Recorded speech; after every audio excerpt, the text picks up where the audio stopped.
ನೀವಿನ್ನು ನಿಮ್ಮ ಡೈಮಂಡ್ ಕನ್ನಡ ಟಿವಿಗೆ ಸಬ್ಸ್ಕ್ರೈಬ್ ಆಗಿಲ್ಲವೇ? ಹಾಗಿದ್ದರೆ ಸಬ್ಸ್ಕ್ರೈಬ್ ಬಟನ್ ಮೇಲೆ ಕ್ಲಿಕ್ ಮಾಡಿ ಹಾಗೂ ನಮ್ಮ ಹೊಸ ವಿಡಿಯೋಸ್ ಅಪ್ಲೋಡ್ಗೋಸ್ಕರ ಪಕ್ಕದಲ್ಲಿ ಕಾಣುವ ಬೆಲ್ ಬಟನ್ ಮೇಲೆ ಕ್ಲಿಕ್ ಮಾಡಿ. ನಮ್ಮ ಎಲ್ಲ ವಿಡಿಯೋಸ್ಗಳನ್ನು ಲೈಕ್ ಮಾಡಿ, ಶೇರ್ ಮಾಡಿ ಹಾಗೂ ಕಮೆಂಟ್ ಮಾಡಿ.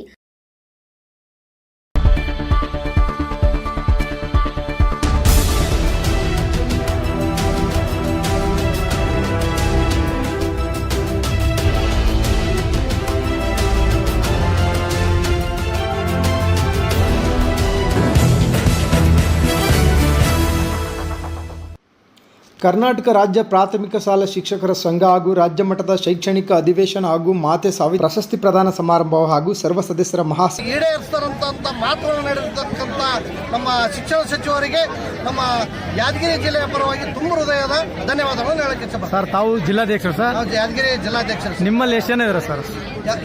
ಟೀಚರ್ಸ್ ಎಷ್ಟು ಜನ ಇದ್ದಾರೆ ಸರ್? ನಮ್ಮ ಹತ್ರ ಸರ್ 2850 ಶಿಕ್ಷಕರಿದ್ದಾರೆ. ಹೇಗೆ ಅನ್ಸಲ್ ಸರ್? ಖುಷಿ ಎಲ್ಲರೂ ಬಂದಿದ್ರಾ? ಬಹಳ ನಮ್ಮ ಯಾದಗಿರಿ ಜಿಲ್ಲೆ ಬಹಳ ಸಂತೋಷದಿಂದ ಖುಷಿಯನ್ನು ವ್ಯಕ್ತಪಡಿಸಿದ್ದಾರೆ ಸರ್. ನಮ್ಮ ಜಿಲ್ಲೆಯಿಂದ ಸಾವಿತ್ರಿಬಾಯಿ ಫುಲೆ ಪ್ರಶಸ್ತಿ ಇಬ್ಬರಿಗೆ ಕೊಟ್ಟಿದ್ದಾರೆ.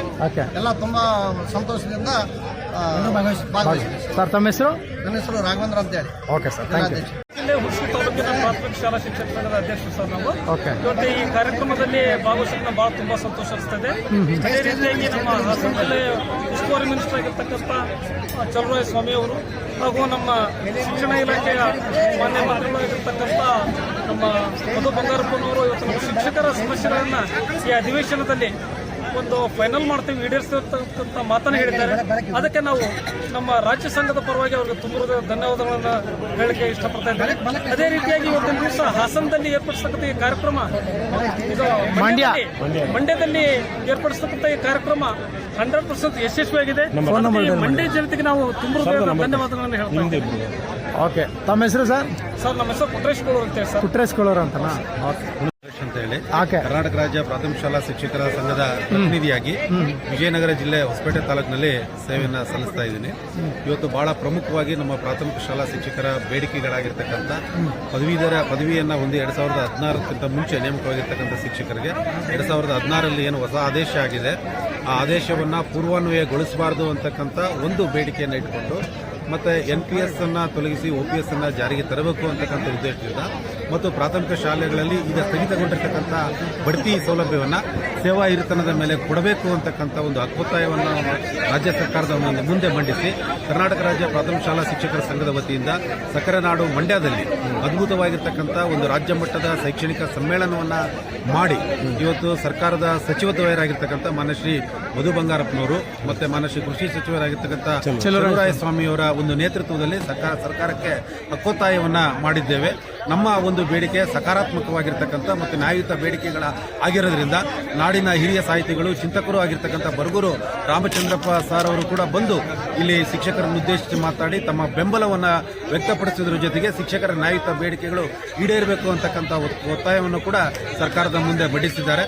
ನಾವು ದಯವಿಟ್ಟು ಸರ್ಕಾರದಲ್ಲಿ ವಿನಂತಿ ಮಾಡಿಕೊಳ್ತಕ್ಕಂಥದ್ದು ಇಷ್ಟೇ, ನಾವೆಲ್ಲರೂ ಕೂಡ ಸೇವೆ ಸಲ್ಲಿಸಿರತಕ್ಕ ಸಂದರ್ಭದಲ್ಲಿ 1ರಿಂದ 7ಕ್ಕೆ ನೇಮಕವಾಗಿರ್ತಕ್ಕಂಥ ಪ್ರಾಥಮಿಕ ಶಾಲಾ ಶಿಕ್ಷಕರು ಈಗ 1ರಿಂದ 5ಕ್ಕೆ PhD ಶಿಕ್ಷಕರು ಅಂತ ಹೇಳಿ ಪದನಾಮೀಕರಿಸಿ ನಮಗೆ ಹಿಂಬಡ್ತಿಯನ್ನು ಮಾಡಿರ್ತಕ್ಕಂಥದ್ದು ಸಾಮಾಜಿಕವಾಗಿರ್ತಕ್ಕಂಥ ಒಂದು ಅನ್ಯಾಯದ ಪರಮಾವಧಿ ಅಂತೇಳಿ ಈ ಸಂದರ್ಭದಲ್ಲಿ ನಾವು ಸರ್ಕಾರವನ್ನು ವಿನಂತಿ ಮಾಡ್ತಕ್ಕಂಥದ್ದು ಏನಂದ್ರೆ, ಆ ಏನು ನಿಯಮ ಮಾಡಿದ್ದೀರಿ ಅದು 2016ಕ್ಕಿಂತ ಮುಂಚೆ ಪೂರ್ವಾನ್ವಯ ಮಾಡಿರ್ತಕ್ಕಂಥದ್ದನ್ನು ರದ್ದುಪಡಿಸಿ 2015 ನಂತರ ನೇಮಕವಾಗಿರ್ತಕ್ಕಂಥ ಶಿಕ್ಷಕರಿಗೆ ಅದನ್ನು ಅನ್ವಯ ಮಾಡಿ ನಮಗೆ ಸೇವಾ ಬಡ್ತಿಯನ್ನು ಕೊಡಬೇಕು ಅಂತ ಹೇಳಿ ವಿನಂತಿ ಮಾಡ್ತೇವೆ. ಸರ್, ತಮ್ಮ ಹೆಸರು? ಸರ್, ಕಡ್ಲಿ ವೀರಭದ್ರೇಶ್. ಎಲ್ಲಿ ಬಂದಿರೋ? ವಿಜಯನಗರ ಜಿಲ್ಲೆಯ ಹೊಸಪೇಟೆಯ ಕರ್ನಾಟಕ ರಾಜ್ಯ ಪ್ರಾಥಮಿಕ ಶಾಲಾ ಶಿಕ್ಷಕರ ಸಂಘದ ಪ್ರತಿನಿಧಿ.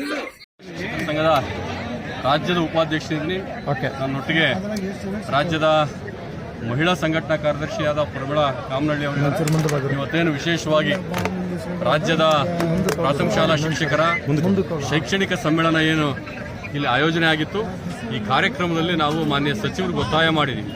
ಪದವೀಧರ ಪ್ರಾಥಮಿಕ ಶಾಲಾ ಶಿಕ್ಷಕರಿಗೆ ತಕ್ಷಣ C&R ನಿಯಮಗಳನ್ನು ತಿದ್ದುಪಡಿ ಮಾಡಿ 2017ಕ್ಕಿಂತ ಹಿಂದೆ ನೇಮಕವಾಗಿರ್ತಕ್ಕಂಥವ್ರಿಗೆ ನೀವು 2017ರ C&R ನಿಯಮಗಳನ್ನು ಅದನ್ನೇನು ಅಪ್ಲೈ ಮಾಡಬಾರ್ದು, ಅದನ್ನು ಅವ್ರಿಗೆ ಏನು ಪೂರ್ವಾನ್ವಯಗೊಳಿಸಿದಂಗೆ ಏನು ಪ್ರಾಥಮಿಕ ಶಾಲೆಯಲ್ಲಿ ಕೆಲಸ ನೀಡತಕ್ಕಂಥ ಎಲ್ಲ ಪದವೀಧರ ಪ್ರಾಥಮಿಕ ಶಾಲಾ ಶಿಕ್ಷಕರಿಗೆ ಪದವೀಧರ ಪ್ರಾಥಮಿಕ ಶಾಲಾ ಶಿಕ್ಷಕರು ಅಂತಂದೇಳಿ ಪದನಾಮೀಕರಿಸಬೇಕು ಅಂತಕ್ಕಂಥ ಒಂದು ಒತ್ತಾಯವನ್ನು ಮಾಡಿದ್ದೀವಿ. ಸಚಿವರು, ಸರ್ಕಾರ ನಮ್ಮ ಪರವಾಗಿದೆ. ಒಂದು ವೇಳೆ ನಿಗದಿತ ಕಾಲಮಿತಿ ಒಳಗಡೆ ನಮ್ಮ ಬೇಡಿಕೆ ಈಡೇರಲಿಲ್ಲ ಅಂದ್ರೆ ಅನಿವಾರ್ಯವಾಗಿ ನಾವು ಹೋರಾಟದ ಹಾದಿಯನ್ನು ಹಿಡಿಬೇಕಾಗುತ್ತೆ ಅಂತ ಮಾತನ್ನು ಹೇಳ್ತೀನಿ. ನಮಸ್ಕಾರ. Thank you madam. ವರ್ಷಗಳ ಒಂದು ಬೇಡಿಕೆ ಇದೆ. ತಮ್ಮ ಸಂಧ್ಯಾ ಕಾಲದಲ್ಲಿ ಅನೇಕ ಜನ ನೌಕರರು ಬರಿಗೈಲಿ ಹೋಗುವಂತ ಪರಿಸ್ಥಿತಿ NPS ಇಂದಾಗಿದೆ. ಹಾಗಾಗಿ ಮ್ಯಾನಿಫೆಸ್ಟೋದಲ್ಲೂ ಕೂಡ ನಾವೆಲ್ಲರೂ ಕೂಡ ಒತ್ತಾಯ ಮಾಡಿ ಮ್ಯಾನಿಫೆಸ್ಟೋದಲ್ಲಿ 6ನೇ ಒಂದು ಬೇಡಿಕೆ ಏನಿದೆ, ಇದು ಮುಖ್ಯಾಂಶ ಇದೆ, ಅದು NPS ಅನ್ನು ರದ್ದುಪಡಿಸಿ OPS ಅನ್ನು ಜಾರಿಗೊಳಿಸುವ ಬಗ್ಗೆನೇ ಇದೆ. ಹಾಗಾಗಿ ಅದ್ರ ಬಗ್ಗೆನೂ ಈಗಾಗಲೇ 5 ಗ್ಯಾರಂಟಿಗಳು ನಮಗೆ ನೆರವೇರಿದೆ, 6ನೇ ಗ್ಯಾರಂಟಿನೂ ಕೂಡ ನೆರವೇರುತ್ತೆ ಅನ್ನೋಂಥ 100ಕ್ಕೆ 100ರಷ್ಟು ಭರವಸೆನೂ ಕೂಡ ನಮ್ಮ ಘನವೆತ್ತ ಸರ್ಕಾರದ ಮೇಲಿದೆ, ಮಾನ್ಯ ಮುಖ್ಯಮಂತ್ರಿಗಳ ಮೇಲಿದೆ, ಉಪಮುಖ್ಯಮಂತ್ರಿಗಳ ಮೇಲಿದೆ, ಎಲ್ಲ ಮಂತ್ರಿಗಳ ಮೇಲೆ ಕೂಡ ನಮಗೆ ಭರವಸೆ ಇದೆ. ಅದನ್ನು ಕೂಡ ಜಾರಿ ಮಾಡ್ತಾರೆ. ಆ ಒಂದು ಮಾತನ್ನ ಈ ಒಂದು ಸಮಾವೇಶದಲ್ಲಿ ಕೂಡ ಮಾನ್ಯ ಶಿಕ್ಷಣ ಮಂತ್ರಿಗಳು ಹಾಗೂ ಉಸ್ತುವಾರಿ ಸಚಿವರು, ಕೃಷಿ ಸಚಿವರಾದಂತಹ ಚಲುವರಾಯಸ್ವಾಮಿ ಸರ್ ಕೂಡ ಹೇಳಿದ್ದಾರೆ ಈ ವೇದಿಕೆಯ ಮೂಲಕ. ಖಂಡಿತವಾಗಿಯೂ ಕೂಡ NPS ರದ್ದಾಗಿ OPS ಜಾರಿಗೆ ಆಗುತ್ತೆ ಅಂತಕ್ಕಂಥ ಭರವಸೆ ನಮಗಿದೆ. ಧನ್ಯವಾದಗಳು. ಮೇಡಮ್, ತಮ್ಮ ಹೆಸರು? ಪ್ರಮೀಳಾ ಕಾಮನಹಳ್ಳಿ, ರಾಜ್ಯ ಸಂಘಟನಾ ಕಾರ್ಯದರ್ಶಿ, ಕರ್ನಾಟಕ ರಾಜ್ಯ ಪ್ರಾಥಮಿಕ ಶಾಲಾ ಶಿಕ್ಷಕರ ಸಂಘ, ಬೆಂಗಳೂರು. ಶೈಕ್ಷಣಿಕ ಅಧಿವೇಶನ ಬಹಳ ಯಶಸ್ವಿಯಾಗಿ ಮುಕ್ತಾಯಗೊಂಡಿದೆ. ಶೈಕ್ಷಣಿಕ ಅಧಿವೇಶನವನ್ನು ಉದ್ಘಾಟಿಸಿದ ಮಾನ್ಯ ಶಿಕ್ಷಣ ಸಚಿವರಾದ ಮಧು ಬಂಗಾರಪ್ಪನವರು ಹಾಗೂ ಮಂಡ್ಯ ಜಿಲ್ಲಾ ಉಸ್ತುವಾರಿ ಸಚಿವರು, ಕೃಷಿ ಸಚಿವರಾದ ಚಲುವರಾಯಸ್ವಾಮಿ ಅವರು ನಮ್ಮ ಶಿಕ್ಷಕರ ನೋವನ್ನು ವೇದಿಕೆ ಮೂಲಕ ಅರ್ಥ ಮಾಡಿಕೊಂಡಿದ್ದಾರೆ. ಖಂಡಿತವಾಗ್ಲೂ ಬಜೆಟ್ ಸೆಷನ್ ಮಧ್ಯದೊಳಗಾಗಿ ಮುಖ್ಯಮಂತ್ರಿಗಳ ಜೊತೆ ಒಂದು ಸಭೆ ಮಾಡಿಸ್ತೀನಿ ಅಂತ ಹೇಳಿದ್ದಾರೆ. ಅವ್ರ ಜೊತೆ ಚರ್ಚೆ ಮಾಡ್ತೀವಿ. ನಾವು ಸಭೆ ಮಾಡಿಸದೆ ಹೋದಂಥ ಸಂದರ್ಭದಲ್ಲಿ ಖಂಡಿತವಾಗ್ಲೂ ನಾವು 6ರಿಂದ 8 ತರಗತಿ ಬಹಿಷ್ಕಾರ ಮಾಡ್ತೀವಿ, ಪರೀಕ್ಷೆಯನ್ನು ಕೂಡ ಬಹಿಷ್ಕಾರ ಮಾಡ್ತಕ್ಕಂಥ ಒಂದು ತೀರ್ಮಾನವನ್ನು ಮಾಡಿದ್ದೀವಿ. ಅದಾಗದೆ ಹೋದರೆ ಭವಿಷ್ಯದಲ್ಲಿ ನಾವೇನು ಚುನಾಯಿತ ಪದಾಧಿಕಾರಿಗಳಿದ್ವಿ ಫ್ರೀಡಮ್ ಪಾರ್ಕ್ನಲ್ಲಿ ಅಹೋರಾತ್ರಿ ಧರಣಿಗೆ ಹೋಗ್ತೇವೆ ಅಂತಕ್ಕಂಥ ಸಂದೇಶವನ್ನು ಕೂಡ ಸ್ಪಷ್ಟವಾಗಿ ಸರ್ಕಾರಕ್ಕೆ ಇದೇ ವಾರದಲ್ಲಿ ಒಂದು ನಿರ್ಣಾಯಕ ಪತ್ರವನ್ನು ಕೂಡ ಕೊಡ್ತಾ ಇದ್ದೇವೆ. ಮಂಡ್ಯ ಜಿಲ್ಲೆಯ ಸಮಾವೇಶಕ್ಕೆ ಆಗಮಿಸಿದ ಎಲ್ಲ ಶಿಕ್ಷಕರಿಗೆ, ಪ್ರತಿನಿಧಿಗಳಿಗೆ ವಂದಿಸಿ ಈ ಸಮಾವೇಶ ಯಶಸ್ವಿಗೊಳಿಸಿದ ಸರ್ವರಿಗೂ ಧನ್ಯವಾದಗಳು. ಶಿಕ್ಷಕರದ ಪ್ರಮುಖ ಬೇಡಿಕೆ ಅದು OPS ಇದೆಯಲ್ಲ ಸರ್? OPS ಎಲ್ಲ ನೌಕರರ ಬೇಡಿಕೆ. ಅದು ಮ್ಯಾನಿಫೆಸ್ಟೋಲ್ ಸರ್ಕಾರ ಈಗಾಗಲೇ ಹೇಳಿದೆ. ಇವತ್ತು ಮ್ಯಾನಿಫೆಸ್ಟೋಲ್ ಸೇರಬೇಕಾದ್ರೂ ಚಲುವರಾಯಸ್ವಾಮಿ ಅವರು ಮೂಲ ಕಾರಣ. ಚುನಾವಣೆಯ ಪೂರ್ವದಲ್ಲೇ ನಾವು ಕಾಂಗ್ರೆಸ್ನ ಉಸ್ತುವಾರಿಯಾದ ಸುರ್ಜೇವಾಲಾ ಅವ್ರ ಜೊತೆ, DK ಶಿವಕುಮಾರ್ ಜೊತೆ, ಸಿದ್ದರಾಮಯ್ಯನವ್ರ ಜೊತೆ, ಪರಮೇಶ್ವರ್ ಅವ್ರ ಜೊತೆ, ಸನ್ಮಾನ್ಯ ಮಧು ಬಂಗಾರಪ್ಪರವರೇ ಮ್ಯಾನಿಫೆಸ್ಟೋ ಕಮಿಟಿ ಸಭೆ ಇತ್ತು. ಅವ್ರ ಜೊತೆ ಒಂದು 3-4 ಸಭೆಗಳಾಗಿದ್ದಾವೆ. ಮಾಜಿ ಸಂಸದರಾದ DK ಸುರೇಶ್ ಅವರ ಮನೆಯಲ್ಲಿ ಕೂಡ ಸಭೆಗಳಾಗಿದ್ದಾವೆ. ಅವತ್ತು ಸರ್ಕಾರ ನಮ್ಮದೇ ಆದಂಥ ಒಂದು ತಂಡಕ್ಕೆ ಏನು ಮಾತು ಕೊಟ್ಟಿತ್ತು, ಅವತ್ತು ಮ್ಯಾನಿಫೆಸ್ಟೋಲ್ ಸರ್ಕಾರ ಸೇರಿಸಿದೆ. ಇವತ್ತು ಮ್ಯಾನಿಫೆಸ್ಟೋಲ್ ಐತಿ ಮಾಡಿಸ್ತೀವಿ ಅಂತ ಭಾಳ ಮಂದಿ ಬರ್ತಾರೆ. ಅವತ್ತು ಮ್ಯಾನಿಫೆಸ್ಟೋಲ್ ಯಾರು ಸೇರಿಸ್ಯಾರ ಅನ್ನೋದು ಭಾಳ ಪ್ರಮುಖವಾಗೈತಿ. ಖಂಡಿತವಾಗ್ಲೂ ಸರ್ಕಾರ ಏನು ಭರವಸೆ ಕೊಟ್ಟೈತೆ ಅದು ಸಾಮಾನ್ಯವಾಗಿ ನೌಕರರ ಬೇಡಿಕೆ. ನಾವು ನೌಕರರ ಪರವಾಗಿ ಹೋರಾಟ ಮಾಡ್ತೀವಿ. ಇವತ್ತಿನ ಸಭೆ ಶಿಕ್ಷಕರ ಬೇಡಿಕೆಗಳಿಗಾಗಿ ನಾವು ಮಂಡಿಸಿದ್ದೇವೆ. ನಮ್ಮ ಮೂಲ ಬೇಡಿಕೆ ಮುಖ್ಯೋಪಾಧ್ಯಾಯರ ಬಡ್ತಿಗಳಿಂದ ಪ್ರಾರಂಭ ಆಗಬೇಕು, ಪ್ರೌಢಶಾಲಾ ಬಡ್ತಿಗಳಿಂದ ಪ್ರಾರಂಭ ಆಗಬೇಕು. ಬಡ್ತಿ ಇಲ್ಲದೆ ಸಾವಿರಾರು ಶಿಕ್ಷಕರು ನಿವೃತ್ತಿ ಆಗ್ಲಿಕ್ಕತ್ತಾರ. ಇಡೀ ಸೇವಾ ಅವಧಿಯಲ್ಲಿ ಶಿಕ್ಷಕರಿಗೆ ಸಿಗೋದು ಒಂದೇ ಒಂದು ಬಡ್ತಿ. ಅದರ ಜೊತೆಗೆ ನಮ್ಮನ್ನು 1ರಿಂದ 7 ಇದ್ದವ್ರನ್ನ 1ರಿಂದ 5 ಅವ್ರನ್ನ ಪದವೀಧರ ಶಿಕ್ಷಕರು 58,000 ಜನ ಶಿಕ್ಷಕರು ಒಬ್ಬರೇ ಪದವಿ ಮುಗಿಸ್ತವ್ರು. ತಿಂಗಳಿಗೆ 12 ಕೋಟಿ ರೂಪಾಯಿ ವೆಚ್ಚ ಬರ್ತೈತಿ. ಒಂದು ವರ್ಷಕ್ಕೆ 130 ಕೋಟಿ ರೂಪಾಯಿ ಬರ್ತೈತಿ ಬರೇ. ಈ ಹಿಂದೆ ಸಿದ್ದರಾಮಯ್ಯನವರು ಪ್ರೌಢಶಾಲಾ ಶಿಕ್ಷಕರಿಗೆ 2 ಇನ್ಕ್ರಿಮೆಂಟು, PUದವರಿಗೆ 2 ಇನ್ಕ್ರಿಮೆಂಟ್ ಕೊಟ್ಟಿದ್ದಾರೆ.